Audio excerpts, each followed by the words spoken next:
Mais bon, un but, il va falloir être vigilant. Vigilance accrue. Je vous ai posé une question, le club parisien est-il à son plus haut niveau sans Kylian Mbappé? Et j'ai retrouvé un extrait, d'ailleurs on m'a envoyé un extrait de Luis Enrique. Luis Enrique, le coach du Paris Saint-Germain, qui a dit tout simplement qu'il pense que le PSG est meilleur sans Kylian Mbappé. C'est ce qu'il a dit en fait. Je ne sais pas si vous avez vu cet extrait. J'ai le même avis. Alors il y a Gilles Favard qui est avec nous. Moi j'ai le même avis que lui. Ils sont voilà. dans le collectif, dans l'harmonisation du jeu, ils sont bien mieux sans lui. Parce qu'autrement il faut organiser. C'est en février qu'il avait dit ça d'ailleurs. Donc avant même que il avait même dit ça en février, alors même que le PSG n'était pas. Avant qu'il en arrive là. Ouais. Le problème c'est qu'après il faut former une équipe que pour Kylian Mbappé et je pense que c'est compliqué. Exactement. Oui. Après, c'est pas si simple parce que l'année dernière, quand Kylian Mbappé. Qui vous a donné la parole? Je voulais la donner à Gauthier Lebray qui avait une question à poser. Gilles me regardait, il me tendait la main, il voulait que je dise quelque chose. Alors, Gilles, que j'aime énormément. Voilà, quand l'émission s'appellera On marche sur Gilles Favard. Voilà, mais avec grand plaisir d'ailleurs, parce que je pense qu'elle aura un grand succès. Je le dis, voilà, je donne des idées à Europe 1, parce que je pense qu'il faudrait faire On marche sur Gilles. Voilà, mais il y avait Gauthier Lebray qui avait une question à poser. Oui. De néophyte. Sans doute plus pertinente. Je voulais savoir si le PSG était revenu de cette stratégie des ultra-stars, de personnalités qui sont à la fois stars sur le terrain, mais en dehors aussi, parce qu'il y avait pas que Mbappé, Neymar. Je peux vous dire quelque chose? Alors, moi, ma grande phrase en ce moment, et je l'ai dit à Nasser. Je lui ai dit, Nasser, avant, le PSG recrutait des stars. Maintenant, il les fait. Voilà. Et ouais, maintenant, il les fait. Et comment il a réagi? Il était heureux. C'est un peu comme Adnan. Il m'a embrassé, on s'est pris dans les bras et on a pleuré. Non, mais c'est vrai. Je lui dis, avant, tu recrutais des stars, maintenant tu les fais. Parce que Ousmane Dembélé, il n'a jamais été aussi star. Barcola, Jordan, parce que Bardella, il a vraiment un autre joueur de foot en plus, Jordan, entrée numéro 6, Jordan Bardella. Non, mais on dirait vraiment un joueur de Guingamp. Doué, hein. Doué, devenu bien sûr. iconique. Et là, Gvara, ils sont revenus de cette stratégie. Géorgien, c'est une star. Non, mais c'est vrai. Au milieu de terrain. Non, mais ils ne sont pas trompés. Ils se trompent sur. Parce que Messi, Neymar, Mbappé, ça a été des déceptions à chaque fois. C'est fini ça. Oui, pour vendre Messi, des maillots. Il est arrivé à 36. Il est arrivé à 36 ans. Pour une image à l'international. Et ça a marché d'ailleurs. Neymar, il est arrivé au meilleur moment, mais Neymar, c'est pas trop de ma tasse de thé dans le comportement et dans la gestion de mec. Il faut connaître un petit peu les Sud-Américains, ils sont un peu particuliers. Et lui, il est très particulier. Voilà, ils sont. Sauf. Mais c'est vraiment une exception. Il y a eu Leonardo Rai à une époque, qui sont d'une certaine culture, et puis il y en a d'autres qui sont d'une autre culture. Et Neymar est d'une autre culture et pas facile à gérer. Je voudrais juste dire à Gauthier qu'il y a un truc qu'il faut qu'il comprenne, c'est que le football, c'est très simple. Il y en a 11 qui jouent, et tu as des effectifs de 30. Toute la semaine, tu as un entraîneur. Tu vois, tu sais ce que c'est un entraîneur? Tous les matins à 9h, il en reçoit 30. Il y en a 19 qui jouent pas. Je te dirai pas le terme, où tu vas l'imager, il y en a 19 qui le traitent de tous les noms. Mais c'est vrai. Voilà. Et il faut que tu gères. C'est comme Cyril qui a plein de chroniqueurs et à la fin autour de la table à la tous les jours, il faut que tu gères l'ego de mecs qui ne jouent pas. Crois-moi, c'est pas simple. C'est des points communs. C'est pas simple. Moi, c'est pas simple.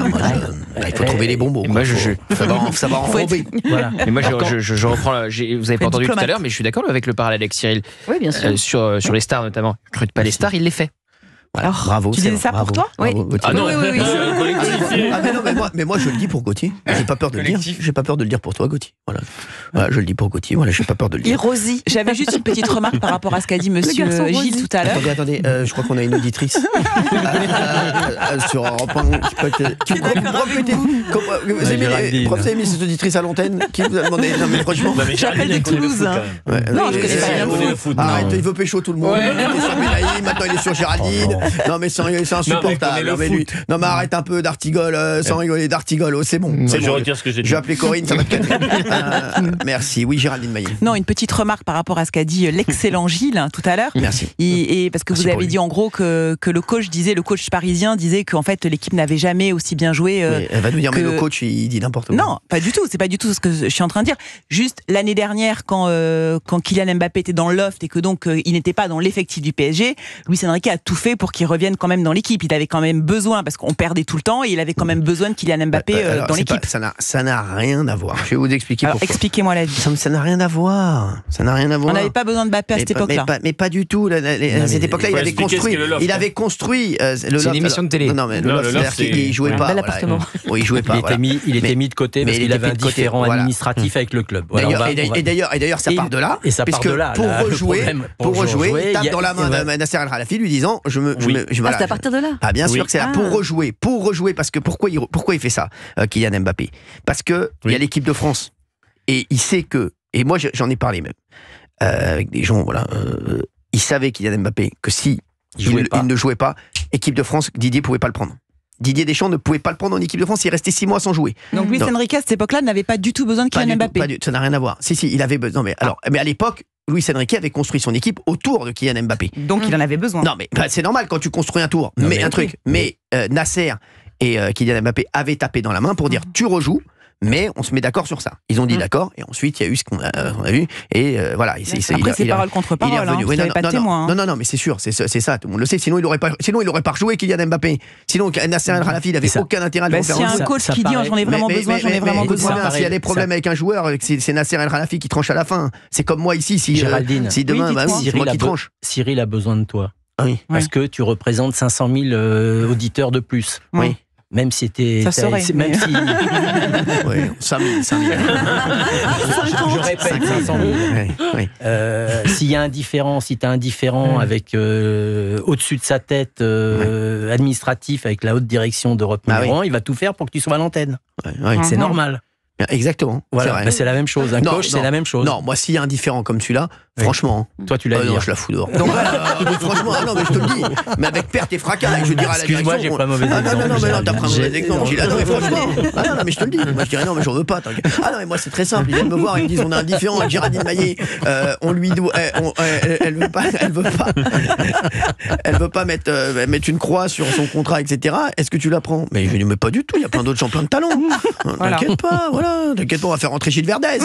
Vous auriez mieux géré le cas Kylian Mbappé que Nasser, du coup, je pense. Non, pas du tout. Personne. Non, mais c'est difficile à gérer ce genre de truc. Je vais vous dire la vérité. Je l'ai connu, ça. Je vais vous dire la vérité. Visiblement, il n'est pas tout seul. Nasser El Khelaifi est un gentleman, ce que je ne suis pas. Nasser El Khelaifi est un gentleman, ce que je ne suis pas. Parce que moi, si j'avais dû. Et Nasser, je pense qu'il a fait il a bien géré. Moi, je vais vous dire la vérité.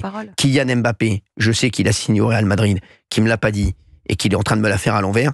Écoutez-moi bien, il n'y a pas d'équipe de France, il n'y a pas de PSG, il n'y a pas d'entraînement, il reste chez lui et il joue à la PlayStation et on verra après s'il sera content au Real Madrid. Pour moi, il n'y a même pas de débat. Pour moi, ça se passe comme ça. Mais moi, je pense que je préfère un président comme Nasser El Khelaifi que comme moi. Mais moi, ça se serait passé comme ça, c'est directement. Il n'y a même pas, donnez-lui son argent et je veux plus le voir. Allez, dégage. Et vous auriez laissé un harcèlement en ligne contre Kylian Mbappé organisé par la DIRCOM. Je suis pas. Mais je vais vous dire. Vous savez, vous savez, je vais vous dire la vérité. Après, chacun. Vous savez, les histoires, vous savez, ils ont été très très déçus, le Paris Saint-Germain. Franchement. Bah oui, parce tous les coups ne sont pas permis quand même. Il lui donnait tout. Il lui donnait tout. Et ils ont beaucoup donné. Ils ont donné plus d'1 milliard. Non, il n'y a pas que ça. Et c'est pour ça que c'est une réelle déception. Voilà, exactement. C'est une vraie déception amoureuse, aujourd'hui, les grands. C'est comme quand on donne tout à quelqu'un qu'on aime et que ça se passe mal. Excusez-moi, Géraldine Maillet, comparer ce qui est comparable. C'est pas bien de dire ça. Un harcèlement en ligne, c'est très violent. C'est pas bien de dire ça. Les raids numériques, c'est très violent. Il y a des gens qui se suicident pour des raids numériques. Arrêtez de dire des bêtises. Des raids numériques. Vous en faites des caisses. Géraldine Maillet, le PSG vous déteste. Merci. Quel rapport? Le PSG vous déteste, vous en faites des caisses. Mais je m'en fous que le PSG me déteste. Je vous le dis. Moi, j'aime le PSG. Vous feriez mieux de soutenir Marseille. Ce soir, soyez pour Arsenal. Je suis pas footix, moi. J'ai une équipe, c'est tout. C'est PSG. Non, mais juste pour revenir à des choses intéressantes. C'est important. On parlait donc de Kylian Mbappé. Aujourd'hui, en tout cas, ce qu'il faut retenir, et le résumé de cette histoire, c'est que le PSG est quand même le grand gagnant de cette affaire, puisque le PSG est ce soir en demi-finale de la Ligue des Champions. Ils ont gagné 1-0 le match aller contre Arsenal. Ils sont en passe, et on espère, parce que ça va être un match très compliqué, ils sont en passe d'être en finale de la Ligue des Champions, sans Kylian Mbappé, avec Luis Enrique, avec Ousmane Dembélé, avec Doué, avec Barcola, avec Vitinha, avec Marquinhos, qui n'a jamais aussi bien joué, avec Donnarumma. Ça suffit. On l'adore, Donnarumma. Bah oui, on l'adore. Mais c'est bon. Mais excusez-moi, on peut lui couper la parole. Non, mais sans couper le micro, c'est insupportable. Non, mais sans rigoler, on a l'impression d'avoir Isabelle Morini-Bosque. Il a été. J'ai l'impression d'avoir Isabelle Morini-Bosque qui marmonne toute l'émission. Il a été performant là. Il a été excellent. Donnarumma a été et c'est grâce à lui. C'est grâce à lui qu'ils sont là aussi. J'ai toujours eu des discussions avec les journalistes quand on discutait de gardien de but, qui me parlaient d'un truc, il me disait toujours un truc qui est très simple. Il a raté une relance au pied. PSG la déteste.